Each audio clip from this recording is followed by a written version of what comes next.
Hello everyone, अपना reaction पर आपका स्वागत है। आज हम जिस वीडियो पर रिएक्ट करने जा रहे हैं उस वीडियो का टाइटल है यूनिवर्स का जन्म कैसे हुआ, साइंस वर्सेस रिलीजन कौन सही है। तो देखते हैं किस तरीके की वीडियो है, उसके बाद फिर डिस्कस करते हैं।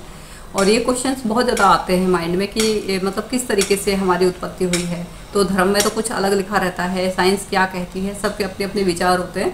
तो देखते हैं किस तरीके की वीडियो है। अगर आप न्यू है चैनल पर, चैनल को सब्सक्राइब कर दीजिए, लाइक कर दीजिए, शेयर जरूर कर दीजिएगा। तो वीडियो को शुरू करते हैं। हेलो फ्रेंड्स, मैं हूं गौरव और जरा ये सुनो। साइंस के महान साइंटिस्ट एल्बर्ट आइंस्टाइन का कहना था कि science with religion is lame and religion without science is blind. तो अगर ये दोनों भी एक दूसरे के साथ नहीं जा सकते तो क्या हमें दोनों में से किसी एक को चुनना चाहिए? अगर हाँ तो वो क्या होगा? जरा रुको, कोई भी साइड चुनने से पहले जरा ये भी सुन लो। हर साल नेपाल में होने वाले गढ़ीमाई फेस्टिवल में करीब 2,50,000 से भी ज्यादा जानवरों की बलि चढ़ाई जाती है। लेकिन साइंस के क्लिनिकल ट्रायल्स में भी तो हर रोज कई सारे जानवरों को मार दिया जाता है या फिर अपाहिज बना दिया जाता है। सो अगर दोनों खूनी है तो इनमें से सही कौन है और गलत कौन? और सही और गलत से ये याद आया कि नासा के साइंटिस्ट का ये कहना है कि यूनिवर्स का जन्म एक बड़े एक्सप्लोजन की वजह से हुआ था। लेकिन हिंदुइज्म ये कहता है कि ब्रह्मांड का जन्म भगवान ब्रह्मा जी ने एक कमल की रचना से किया था। तो इन दोनों में से कौन है जो प्रूफ्स के आधार पर दावा कर रहा है और कौन महज मान्यता के आधार पर? हम ये तो जानते कि दोनों भी इंपॉर्टेंट है, लेकिन कौन सा साइड ज्यादा इंपॉर्टेंट है? आज हम दोनों को हेड ऑन हेड फेस कराएंगे और सारे सवालों का जवाब ढूंढ के निकालेंगे in our this video titled science versus religion, universe की किलकारी।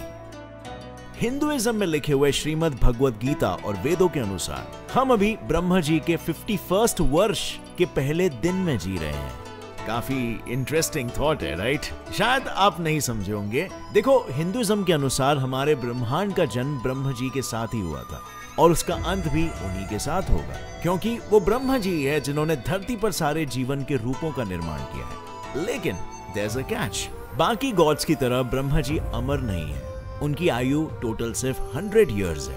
आई नो ये काफी अटपटा साउंड कर रहा होगा कि 100 साल तो कब के खत्म भी हो गए होंगे, तो फिर आखिर वो कैसे मृत्यु के बाद भी जिंदा है?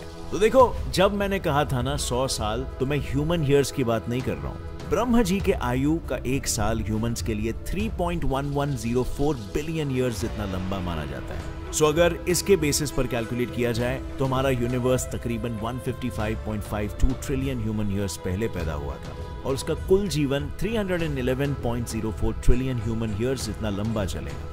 और अगर मैं हमारे इन ग्रंथों में लिखे हुए ज्ञान की बात करूं तो उस दौर में लोगों को astronomy, astrology, self defence, Ayurveda और जीवन जीने के लिए ऐसे ही जरूरी चीजें गुरुकुल में सिखाई जाती थी। क्या आज हम ये सारी चीजें सीख पा रहे हैं? नहीं। और हम कोई भी चीज सीखते कब है? ऑफ कोर्स जब हम उस चीज को खुद कर चुके हैं। अब हमारे इतिहास में तो ये चीजें मौजूद है, लेकिन क्या हम इतिहास से इन चीजों को अपने आज में अपना रहे हैं? इसका जवाब है अगेन बिग नो। और जब ये चीजें हम आज ही अपना ही नहीं रहे हैं तो आने वाली कल की पीढ़ी को इन चीजों के बारे में कैसे पता चलेगा? शायद उस दौर तक ये चीजें इसी तरह मिट जाएंगी जैसे हम तक पहुंचने से पहले गुरुकुल में सिखाई गई चीजें मिट चुकी है और बस सिर्फ इतिहास के पन्नों में बंद कर रह चुकी है। पर आप ऐसा होने से रोक सकते हो। इसके लिए आपको बस कुकू FM ऐप को डाउनलोड करना है और इस ऐप पर आप ऑडियो फॉर्म में अवेलेबल बुक्स को अपने हेक्टिक लाइफस्टाइल के बीचों बीच रहते हुए भी सुनते सुनते चीजों को सीख सकते हो, क्योंकि इस ऐप में आपको भगवद गीता, पवित्र रामायण और महाभारत, हर युग में सच होने वाले 11 सबक जैसे ऑडियो बुक्स सुनने को मिलेंगे। ये किताब आपको कुकू FM में मिल जाएगा, जहाँ पे आपको उसको रीड करने की भी जरूरत नहीं है, बल्कि आप इसे सुन सकते हो ऑडियो फॉर्मेट में in one of your favourite languages. जो भी भाषा आपको जमती है, हिंदी में भी आप इसे सुन सकते हो अगर आपको इंग्लिश नहीं समझ में आती है। और आपको एक और गुड न्यूज देना चाहता हूं। पहली बात तो ये कि इस ऐप में सिर्फ यही एक बुक नहीं है, बल्कि आपको सारे नॉलेज जॉनरास, इसकी financial knowledge, motivation, management, self development, leadership etcetera के भी बुक्स मिलेंगे। इवन एकेडमिक्स जैसे कि हिस्ट्री, ज्योग्राफी एटसेट्रा। और आपके हिसाब से इन सब की क्या कीमत होनी चाहिए? वेल कोई भी कैलकुलेशन आप यूज कर लो, बट 199 रुपीज से तो बहुत ज्यादा हो। और इनके 399 का ईयरली सब्सक्रिप्शन आपको सिर्फ 199 रुपीज पर ईयर में मिलेगा। अब ये ऐप पर्सनली मेरा काफी टाइम बचाता है, क्योंकि मैं मल्टीटास्किंग करते हुए इसे कान में लगा के सीधा सुन सकता हूँ, और इससे रीडिंग हैबिट भी कल्टीवेट होती है और आपको न्यू नॉलेज गेन करने की जिज्ञासा भी बढ़ती है। आपको बस नीचे डिस्क्रिप्शन लिंक में से इसे डाउनलोड करना है और कूपन कोड GetSet50 यूज करना है, और मेरे फर्स्ट 500 सब्सक्राइबर्स को सीधा 50% ऑफ मिलेगा। So click on the link in the description and go download this app now and start learning with Kuku FM. लेकिन ये तो हुई रिलीजन की बात, अब क्यों ना जरा साइंस की भी राय सुन लेते हैं। ये तो हुई रिलीजन की बात कि हमारा जन्म कब हुआ था और हमारी मृत्यु कब होगी। अब क्यों ना जरा साइंस की भी राय सुन ली जाए। हमारे साइंटिस्ट द्वारा दिए गए बिग बैंग थियरी के अनुसार, जो साइंस में काफी वाइडली एक्सेप्टेड थियरी है, हमारा यूनिवर्स करीबन 13.8 बिलियन ईयर्स पहले बना था, और उसके पैदा होते वक्त सारा मैटर इंटेंस डेंसिटी और हीट के साथ बस एक छोटे से पॉइंट में कॉम्पैक्टेड था, जिसको हम सिंगुलैरिटी के नाम से जानते हैं। एक दिन इसी सिंगुलैरिटी में एक बड़ा सा एक्सप्लोजन हुआ, या कह सकते हैं रैपिड एक्सपेंशन ऑफ स्पेस होने लगा, जिसके रिजल्ट में यूनिवर्स और सारा मैटर बाहर की तरफ तेजी से स्प्यू होकर एक्सपैंड होने लगा, और ये एक्सपेंशन फॉरएवर से चलते आ रहा है और चलता रहेगा। अब वैसे तो साइंस के पास रिलीजन की तरह यूनिवर्स के अंत का तो कोई जवाब नहीं है, पर एटलीस्ट उसने जो यूनिवर्स की शुरुआत का दावा किया है वो एक रिसर्च के आधार पर है, जो रिलीजन में मिसिंग है। क्योंकि 2016 में नासा ने हबल अल्ट्रा डीप फील्ड इस यूनिवर्स की HD इमेज की मदद से अब तक की सबसे पुरानी गैलेक्सी को खोज निकाला था, जिसका नाम रखा गया GN-Z11। ये गैलेक्सी करीबन 13.4 बिलियन ईयर्स पुरानी है, और जिस तेजी से हमसे दूर जा रही है, उससे साइंटिस्टों ने यह अंदाजा लगाया है कि बिग बैंग आज से तकरीबन 13.8 बिलियन ईयर्स पहले हुआ था। यानी इट इज ऑलमोस्ट लाइक अगर बॉम्ब के परखच्चों के उड़ने की स्पीड और एज को जान लिया जाए, तो आप उसे रिवाइंड करके ये जान सकते हो कि बॉम्ब फटा कब था। इस हिसाब से देखा जाए तो at least science has some proof to prove its point on a very logical basis, इसीलिए ये पॉइंट जाता है साइंस को। Now let's move on to our next factor, जो है purpose of religion and science. आज से 3 लाख साल पहले हमारे पूर्वज यानी कि होमो सेपियंस और निएंडरथाल्स अपने लोगों के मृत शरीर को पारंपरिक तरीकों से दफनाया करते थे, जिसका मतलब है उस टाइम पर भी धार्मिक विचार मौजूद थे। पर फिर वहां जो सवाल उठता है वो ये है कि आखिर रिलीजन पैदा कैसे हुआ और आखिर क्यों। इस सवाल के जवाब में क्वींस यूनिवर्सिटी के साइकोलॉजिस्ट का ये कहना है कि हमारे पूर्वजों ने जब ग्रुप्स बनाकर रहना शुरू किया था ना, तब बिना केओस के लोग मिलजुल कर काम करे, इसीलिए कुछ नियम कायदों का तड़का लगाया गया बाय देयर ग्रुप लीडर्स, जिसे आज हम रिलीजन कहते हैं। मिसाल के तौर पर हिंदुइज्म में रामायण और महाभारत जैसी जो पौराणिक कथाएं हैं ना, उनमें हमें प्रेम, साहस, सच्चाई, हिंसा, घृणता, ईमानदारी जैसे कई सारे इमोशंस की सीख दी जाती है, और साथ ही बताया गया है कि अगर इन सारे इमोशंस को हमने खुद पर हावी होने दे दिया तो उसके क्या क्या परिणाम हो सकते हैं। अब ये लेसन्स ऐसे हैं जो हमें आज भी जीवन कैसे जीना है इसकी शिक्षा देते हैं, जिससे ये व्यतीत होता है कि रिलीजन असल में लोगों में सोशलाइजेशन और हार्मनी क्रिएट करने के लिए बनाया गया था। लेकिन क्या साइंस भी रिलीजन की तरह ये गुण सिखाता है? फ्रैंकली स्पीकिंग नहीं। साइंस की शुरुआती जड़ें एंशिएंट इजिप्ट और मेसोपोटामिया में लगभग 3000 से 1200 BC तक जाती है, क्योंकि उस समय नेचर की सारी इरेगुलरिटीज को टैकल करने के लिए साइंस एक तरह से ब्रिज था बिटवीन ह्यूमंस एंड नेचर। यानी ये कह सकते हैं कि साइंस नेचर की वजह से ह्यूमंस के दिमाग से बाहर आया, maybe so that we can predict nature's behavior better.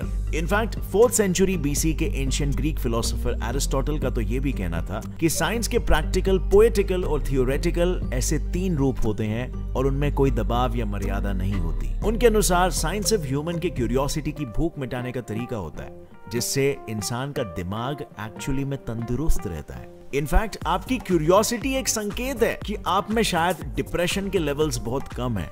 जो एक्सट्रीमली ज्यादा क्यूरियस लोग होते हैं, उनका ये नेचर डिप्रेशन के लिए एंटी वेनम का काम करता है। So basically science is equal to curiosity, but at any cost. Because see कभी कभी क्यूरियोसिटी के पीछे ह्यूमंस अपनी लिमिट्स के पार चले जाते हैं, जैसे स्टीवन लुडविन। जिन्होंने जहर से इम्यून होने के लिए 30 सालों तक स्नेक वेनम को अपने बॉडी में इंजेक्ट किया, which is insane। और इसीलिए अगर पर्पस की बात करें तो रिलीजन का पर्पस ज्यादा सेन था, एंड देयरफॉर ये पॉइंट उसे मिलना चाहिए। रिलीजियन हम में से बहुतों को पर्पस देता है जो शायद साइंस उस हद तक ना दे पाए। बट इसका मतलब ये नहीं है कि साइंस के रास्ते से आप चलोगे तो आपको कोई पर्पस नहीं मिलेगा। At the end of the day purpose depend करेगा आपके नजरिए पर, और कोई पर्पस ऐसा नहीं है जो आप अपनी लाइफ के लिए नहीं क्रिएट कर सकते हो। बट या जो लोग अपने लाइफ का पर्पस नहीं क्रिएट करना चाहते या नहीं क्रिएट कर पा रहे हैं, उनके लिए रिलीजन एक रास्ता बना देता है, एंड देयरफॉर इस मामले में रिलीजन को पॉइंट मिलना चाहिए। पर अब जब रिलीजन और साइंस का अंकुर कहां से उगाया ये हमने जान लिया है, तो उससे उगे हुए पेड़ की शाखाएं कहां तक जाती है वो भी जरा देख लेते हैं, ताकि इन दोनों के आज के समय के इम्पैक्ट्स के बारे में भी हम बात कर सकें। Positive impact of science and और रिलीजन। इस दुनिया में ऐसे कई सारे रिलीजियंस हैं जो नेचर के सारे एस्पेक्ट्स को वर्शिप करना सिखाते हैं। मिसाल के तौर पर हिंदुइज्म में करीबन 33 मिलियन गॉड्स एंड गॉडेसेस है, और ऑलमोस्ट उन सब के साथ एक एनिमल को जोड़ा गया, लाइक गणपति बापा के साथ मुशक, इंद्र जी का ऐरावत और कार्तिकेय जी का सूर्यपद्मा। और इससे होता यह है कि हम इन भगवानों के साथ साथ इन वाहनों को भी वर्शिप करते हैं, जिससे इन जानवरों को हार्म करने से पहले हिंदू लोगों के मन में एटलीस्ट एक बार तो पाप लगेगा ये ख्याल जरूर आता है।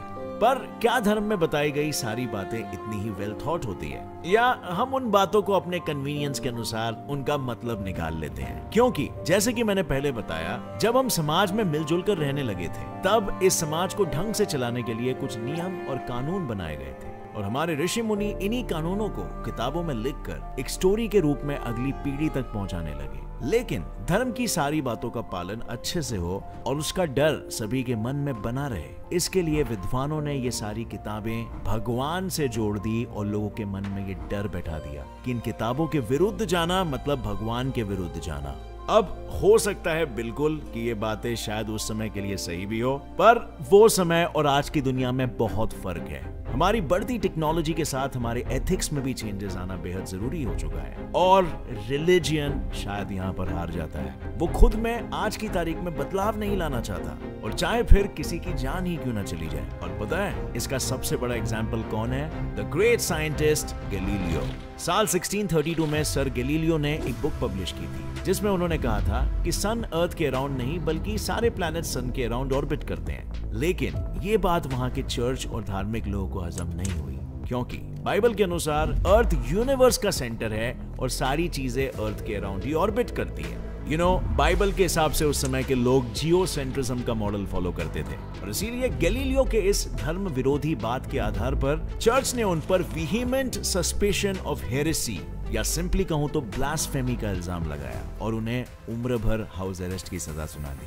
अब ऑब्वियसली इतनी रिजिडिटी ना साइंस में कभी थी और ना ही कभी होने के चांसेस है। साइंस में काला गोरा, अमीरी गरीबी, नॉर्मल डिसेबल्ड, ऊंची जात नीची जात ऐसा कुछ नहीं होता। साइंस का लॉजिक सिंपल है, जब तक तुम्हारे पास एक थियरी है और तुम उसे मैथमेटिकली या लॉजिकली प्रूव करके दिखा सकते हो, उन्हें सब मंजूर है। इनफैक्ट साइंटिफिक क्वेश्चंस भी इस तरह से फ्रेम किए जाते हैं कि एविडेंस की मदद से अगर कंफर्म या डिस्प्रूव हुए तो ठीक, वरना उस क्वेश्चन को रीफ्रेम करके वापस रीटेस्ट किया जा सके। So all in all science समय के साथ साथ इवॉल्व हो रहा है, मगर रिलीजियन नहीं। और इसीलिए भाई लोग ये पॉइंट जाता है साइंस के नाम, क्योंकि साइंस एक्सपेरिमेंट्स, रिसर्च, इनोवेशन और इन्वेंशंस के आधार पर अपनी किताबों का सिलेबस इन्वॉल्व करता है, मगर रिलीजन वही सिलेबस सदियों से पढ़ाते आ रहा है। और ऐसे में आपका नॉलेज आउटडेटेड होने की वजह से जिंदगी आपका काट न दे। अरे कहना क्या चाहते हो? किताबें सर, बुक्स। जैसे इंटरव्यू की तैयारी आप आउटडेटेड सिलेबस पढ़ के करोगे तो ऑब्वियसली इंटरव्यू में आप फेल हो जाओगे। पर क्या साइंस की दुनिया हमेशा ही इतनी रोशन रहती है? वेल, सच कहूं तो नहीं। साइंस की किताबों में भी कुछ काले पन्ने मौजूद है। साइंस अपने एक्सपेरिमेंट्स को प्रूव करने के लिए बहुत सारे ट्रायल्स करता है, जिनमें हर साल 100 मिलियन से भी ज्यादा जानवर जैसे mouse, frogs, dogs, cats, rabbits, गिनी pigs, monkeys, fishes, birds etcetera ये सब भी शामिल है, जो बायोलॉजी लेसन्स और मेडिकल ट्रेनिंग के लिए मार दिए जाते हैं। तो क्या ये रिलीजन्स में होने वाली बलि की तरह ही नहीं है, जिसमें हम अपने फायदे के लिए किसी बेजुबान जानवर को मार देते हैं? यहाँ पर रिलीजन और साइंस दोनों ही एक नाव में सवार है, क्योंकि अकेले नेपाल में हर 5 साल में एक बार गड़ी माई फेस्टिवल बनाया जाता है जिसमें करीबन 2.5 लाख से ज्यादा एनिमल्स की बलि चढ़ा दी जाती है, जो आप 2009 के इस आर्टिकल में देख सकते हो। And let me tell you, ये सिर्फ इकलौता ऐसा फेस्टिवल या रिचुअल नहीं है। दुनिया में ऐसे कई सारे मान्यताएं हैं जिनमें मासूम जानवरों की बलि चढ़ा दी जाती है। और अगर आपको शेयर नंबर्स जानने हैं तो यस, साइंस ने ज्यादा जानवरों की जान ली है या उन्हें अपाहिज बनाया है, और इसीलिए ये पॉइंट जाता है रिलीजन को। But wait, isn't that a time? यहाँ रिलीजन ने भी 2 पॉइंट स्कोर किए और साइंस ने भी, तो आखिर जीता कौन भाई? तो देखो यार, रिलीजन में जो बलि चढ़ाई दी जाती है ना, वो प्रॉस्पेरिटी या कोई मन्नत जैसी चीज के लिए चढ़ा दी जाती है, जिसका वैसे कोई पर्पस ही नहीं है। पर वहीं पर अगर क्लिनिकल ट्रायल्स में एक जानवर की जान जाती है तो उससे हजारों जानें बचाने का तरीका हमें पता चलता है। सो इस पॉइंट ऑफ व्यू से देखा जाए तो साइंस में even the cruelty is meant for a positive purpose. But हाँ, ये भी शायद गलत है। हमारे फायदे के लिए किसी की जान लेना गलत है। हमें कोई ऐसा रास्ता निकालना होगा जिससे जान भी न जाए और ट्रायल भी हो पाए। और आजकल साइंटिफिक कम्युनिटी इसी सोच में जुटी हुई है। और इसीलिए फ्रेंड्स, आखिर में मैं बस इतना ही बोलूंगा कि साइंस और रिलीजियन वैसे तो हमारे जीवन के 2 पहलू हैं, जिनमें हमें अलग अलग नजरिए से देखना पड़ता है। बस साइंस की तरह रिलीजियन भी समय के साथ इवॉल्व होने लगे तो उसकी भी जो खामियां हैं उनको भी मिटाया जा सकता है। खैर, आपका इस पर क्या ख्याल है? लिखिए अपनी राय नीचे कमेंट सेक्शन में। और अगर इस वीडियो से आपको कुछ भी नया सीखने मिला तो एक लाइक जरूर ठोकना। Get set fly science channel को भी सब्सक्राइब कर लो और बेल नोटिफिकेशन दबाओ ताकि आगे आने वाली हमारी कोई भी वीडियो की अपडेट आप मिस ना कर सको। और आप फ्रेंड्स, जाने से पहले कुकू FM ऐप डाउनलोड करना मत भूलना। Use the coupon code GetSet50 to avail the yearly. यहाँ पर कंप्लीट हो गई कि यूनिवर्स में मीन्स का कैसे जन्म हुआ, यूनिवर्स और साइंस मतलब रिलीजन। साइंस और रिलीजन के बीच में इसमें बताया गया है कि कौन किसके पॉइंट सबसे ज़्यादा होने चाहिए, रिलीजन को या फिर, लेकिन जब लास्ट में देखा जाता है तो दोनों ही इक्वल बैठते हैं। तो ये जो जैसे बताया इन्होंने कि भाई क्या होता है कि जो रिलीजन होता है उसमें भी जानवरों को मारा जाता है। कोई मन्नत मांगता है, कोई कैसे, कोई अपने त्यौहार बनाते हैं, जानवरों को मारते हैं, खा जाते हैं। तो एक तरीके से करोड़ों अरबों मतलब जानवर मारे जाते हैं मासूम, ठीक है। उधर के तो वहाँ पे जो साइंस में क्या होता है, उधर जो साइंटिस्ट होते हैं वो एक्सपेरिमेंट करते हैं बहुत ही क्रूल तरीके से, तो उनको अपाहिज बना दिया जाता है। तो वो भी एक तरीके से क्रूरल्टी है, उनको मार दिया जाता है। तो दोनों ही एक इसमें एक खामियां हैं। तो फिर उसमें ये कहते हैं कि अगर मान लो जानवरों को अगर नहीं मारा जाए, मतलब जैसे टाइम के अकॉर्डिंग चेंज हो जाना, ठीक है। ये नहीं कि आपने जो पहले जो चीज़ें चलती आ रही हैं आप उन्हीं चीज़ को फॉलो करें। अगर मान लो अगर हमारे धर्म को फॉलो करने से किसी को नुकसान हो रहा है तो उस चीज़ को मेरे हिसाब से नहीं करना चाहिए। जैसे कि बहुत सारी ऐसी चीज़ें थी हिंदुइज्म में जो कि हजारों सालों से, जैसे हम इन्वेडर्स आए थे, काफ़ी गुलाम हो गए थे, तो बहुत सारी कुरीतियाँ आ गई थी, तो धीरे धीरे वो सारी चीज़ें ख़त्म कर दी गई, ठीक है। तो साइंस के भी जैसे इन्होंने बताया कि साइंस में जैसे यूनिवर्स का बताया है कि किस तरीके से उत्पत्ति हुई है, रिलीजन में का अलग बताया कि कैसी उत्पत्ति हुई है। तो क्या है कि जैसे अब रिलीजन का बताते हैं कि जी हिंदुइज्म से लेके ही चलते हैं ये, क्योंकि 33 करोड़ देवी देवता माने जाते हैं। एक्चुअल में 33 कोटि होते हैं, ये 33 करोड़ नहीं होते। ये भी एक मिथ फैलाया गया है उस रिलीजन को बदनाम करने के लिए, ठीक है। तो ये कुछ अलग ही सिस्टम रहता है, ठीक है। और जैसे हिंदुइज्म के बारे में जैसे बताया गया है कि उसमें क्या है कि इसमें रिलीजन को पॉइंट मिलते हैं कि वो जितने भी देवता होते हैं हमारे ईश्वर होते हैं, सभी के कोई ना कोई सवारी होती है, चूहा, मोर या फिर, तो ये एक तरीके से क्या है कि आप साइंटिफिकली देखा जाए तो आप उनको बचा रहे हैं, आप इनको मार नहीं रहे हैं। अगर मान लो आप किसी जानवर को मारते भी हैं तो आप 10 बार सोचोगे कि भाई इसको मारने से मुझे पाप चलेगा। लेकिन साइंस में क्या होता है कि वहाँ पे क्या है, काफ़ी उनके अंदर ये चीज़ नहीं होती तो वो उनको मार देते हैं। तो कहीं ना कहीं एक पॉइंट ये जो रिलीजन को मिल जाता है, लेकिन कुल मिला के धीरे धीरे वो जो पॉइंट बनते हैं वो दोनों ही मिल जाते हैं। कुछ चीज़ें ऐसी होती हैं साइंस का, ये साइंस में जो एक पॉइंट जो मिलता है उसको इस बेस पे मिलता है कि उसमें अगर कुछ गलत है तो वो उसमें रिफॉर्म करते हैं, मतलब उसमें और भी ज़्यादा एक्सपेरिमेंट करते हैं। लेकिन रिलीजन में क्या है कि एक बार जो चीज़ दिख दी गई है, अगर वो गलत भी है तो उसको वो फॉलो करते रहते हैं। तो ये कहीं ना कहीं एक मतलब गलत चीज़ें हैं जो कि रिलीजन में बताया गया है। जैसे कि आप उनका बता सकते हैं कि मान लो कोई एक्सपेरिमेंट किया है, वो नहीं सही बैठ रहा है तो उसको दोबारा से करेंगे। लेकिन ये और रिलीजन में क्या है कि उन्होंने एक एग्जांपल दिया था कि एक पता नहीं कौन थे वो, जिन्होंने बताया था कि जो सन है वो सेंटर में है और सभी जो है उसके चारों तरफ चक्कर लगाते हैं। लेकिन ईगो धर्म पे आ गई थी कि भाई आप तो धर्म के खिलाफ बोल रहे हो, आप तो भगवान को गलत बता रहे हो, तो उसको जो है जेल में डाल दिया था। तो क्या है कि रिफॉर्म नहीं हो सकता रिलीजन में ना, तो रिफॉर्म जब नहीं होता है तो कहीं ना कहीं यहाँ पे रिलीजन का एक पॉइंट कट जाता है। तो हमें क्या है कि इस तरीके से होना चाहिए कि अगर मान लो जो चीज़ सही है, चाहे वो साइंटिफिक वे से हो चाहे रिलीजन वे से हो, उसे हमें अपनाना चाहिए। मैंने ऐसी काफ़ी सारी चीज़ें देखी हैं, अलग रिलीजन में भी देखा है कि कुछ बहुत सारी चीज़ें बहुत गलत हैं, लेकिन वो बोल देते हैं कि भाई हमारे तो जैसा लिखा गया हम उसी चीज़ को फॉलो करते हैं। तो क्या है वो धीरे धीरे जो संस्कृति जो रिलीजन अपने आप को टाइम के अकॉर्डिंग खुद को नहीं ढालते हैं वो ख़त्म हो जाते हैं, क्योंकि लोगों का उनमें से इंटरेस्ट खत्म हो जाता है, क्योंकि वो फिर उनको इलॉजिकल लगने लगते हैं। और जैसे जैसे साइंस बढ़ती है, दिमाग बढ़ता है, वो हर चीज़ के क्वेश्चन पुट करना शुरू कर देते हैं वो, और जब उनके आंसर्स नहीं मिलते हैं तो वो वहाँ से हटने लगते हैं। तो क्या है कि रिलीजन ऐसा होना चाहिए कि अगर उसमें कुछ खामियां हैं, अगर उनके कुछ क्वेश्चंस के आंसर नहीं दे पा रहे हैं तो उसमें कुछ रिफॉर्म कर देना चाहिए। अगर नहीं करेंगे तो फिर वो रिलीजन खत्म हो जाएंगे। हिंदुइज्म की क्या खासियत थी कि हिंदुइज्म ने क्या करा था कि पहले शुरू में हिंदुइज्म था तो क्योंकि एक सिस्टम होता है, ठीक है ना, सभी जो एक कबीला होता है, मतलब एक जो ग्रुप होता है, वो सभी मिलके एक कुछ रूल्स बनाते हैं, फिर वो रूल्स जो है धीरे धीरे वो मतलब एक तरीके से रिलीजन का रूप धारण कर लेते हैं। तो इस तरीके से क्या है कि जैसे मान लो कुछ भी कोई भी रिफॉर्म करना होता था, कुछ भी गलती लगती थी तो रिफॉर्म कर लेते थे। जैसे मान लो अदर उसमें जब हिंदुइज्म थोड़ा कमज़ोर पड़ने लगा तो उसमें बौद्ध आ गए, ठीक है, जैन शायद पहले से ही था कि पता नहीं बाद में। तो क्या है कि हिंदुइज्म ने क्या काम करा कि सभी को अपना लिया, तो एक तरीके से रिफॉर्म किया उसमें, ठीक है। तो ये क्या है कि अगर तभी यहाँ तक सरवाइव कर पाए। अगर मान लो हिंदुइज्म इन सब चीज़ों को नहीं अपनाता, कहता है कि मैं ही बेस्ट हूँ, मैं ही परफेक्ट हूँ और ये कोई भी नहीं है, तो क्या होता है कि कहीं ना कहीं वो वहीं समाप्त हो जाता। तो क्या है कि अगर कुछ खामियां हैं, कुछ लग रहा है कि भाई इसमें कुछ रिफॉर्म करना है तो रिफॉर्म कर लेना चाहिए, और जो रिफॉर्म नहीं करते हैं वो एक टाइम पर आकर मिट जाते हैं, ठीक है। और काफ़ी अच्छी वीडियो है, काफ़ी नॉलेजेबल वीडियो भी है, और इनका जो मेन फोकस था कि रिलीजन और जो साइंस है दोनों ही एक दूसरे से रिलेट ही करते हैं, एक दूसरे की हर जगह ज़रूरत पड़ती है, ठीक है, क्योंकि साइंस जहाँ जहाँ रिलीजन होता है वहाँ साइंस की ज़रूरत होती है, कुछ चीज़ें मैच कर जाती हैं। तो आप बताएगा आपको कैसी लगी ये वीडियो, कैसा लगा हमारा रिएक्शन। अगर आपको ये वीडियो अच्छी लगी हो तो आप इस चैनल को सब्सक्राइब कर दीजिए, लाइक कर दीजिएगा और शेयर कर दीजिएगा। जय श्री राम।